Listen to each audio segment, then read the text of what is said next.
Sample space पर based एक concept test solve करते हैं। इस क्वेश्चन में हमें एक डाई को रोल करना है। यदि रोल करने पर इवन नंबर आता है तो हमें एक कॉइन को वन टाइम टॉस करना है। एंड यदि डाई को रोल करने पर एक ऑड नंबर आता है तो हमें एक कॉइन को टू टाइम्स टॉस करना है। तब हमें इस रैंडम एक्सपेरिमेंट के लिए सैंपल स्पेस फाइंड करना है। तो अब मैं चाहूंगा कि आप इस वीडियो को 4 मिनट्स के लिए पॉज करें एंड इस क्वेश्चन में दिए गए रैंडम एक्सपेरिमेंट के लिए सैंपल स्पेस फाइंड करने की कोशिश करें। फिर हम इसे डिस्कस करेंगे।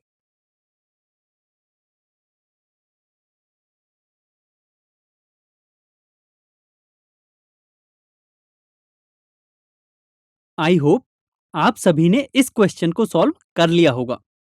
तो चलिए अब इसे डिस्कस कर लेते हैं। जब हम एक डाई को रोल करते हैं तो हमें 1 से 6 तक का कोई एक नंबर मिलेगा। पहले हम उस केस की बात कर लेते हैं कि जब डाई को रोल करने पर उस पर एक इवन नंबर आए। तो जैसा कि क्वेश्चन में गिवन है कि इवन नंबर आने पर हम एक कॉइन को टॉस करेंगे। तो जब हम एक कॉइन को टॉस करते हैं तो हमें या तो हेड मिलेगा या फिर टेल मिलेगा। अब माना हमें डाई को रोल करने पर 2 मिलता है एंड कॉइन को टॉस करने पर हेड मिलता है। तब फर्स्ट सैंपल पॉइंट होगा 2h। यदि डाई पर 2 एंड कॉइन पर टेल मिलता है तब सैंपल पॉइंट 2t होगा। इसी प्रकार डाई पर 4 एंड कॉइन पर हेड या टेल आने पर sample points 4h and 4t होंगे।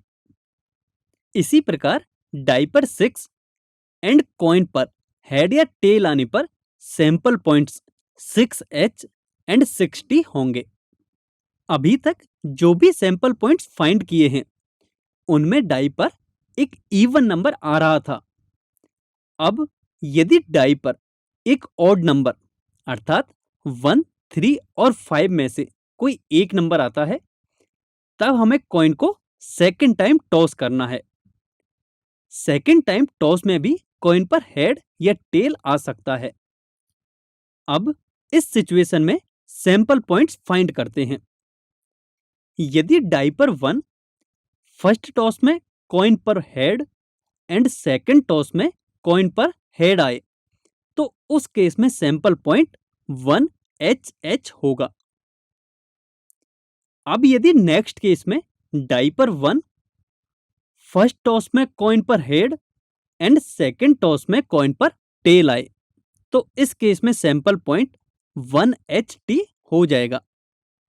इसी प्रकार डाई पर 1 के करस्पॉन्डिंग यदि फर्स्ट टॉस में टेल एंड सेकंड टॉस में हेड आए तो इस केस में सैंपल पॉइंट 1th होगा। एंड 1 के करस्पॉन्डिंग ही यदि फर्स्ट टॉस में टेल एंड सेकंड टॉस में भी टेल आए तो इस केस में सैंपल पॉइंट 1tt होगा। इसी प्रकार यदि डाई पर 3 आए तब कॉइन के फर्स्ट एंड सेकंड टॉस के पॉसिबल आउटकम्स के सैंपल पॉइंट्स ये सभी मिलेंगे। सेम वे डाई पर 5 आने पर ये सभी सैंपल पॉइंट्स मिलेंगे। अब हमें सिंस सैंपल स्पेस फाइंड करना है तो इन सभी सैंपल पॉइंट्स का सेट सैंपल स्पेस के इक्वल होगा।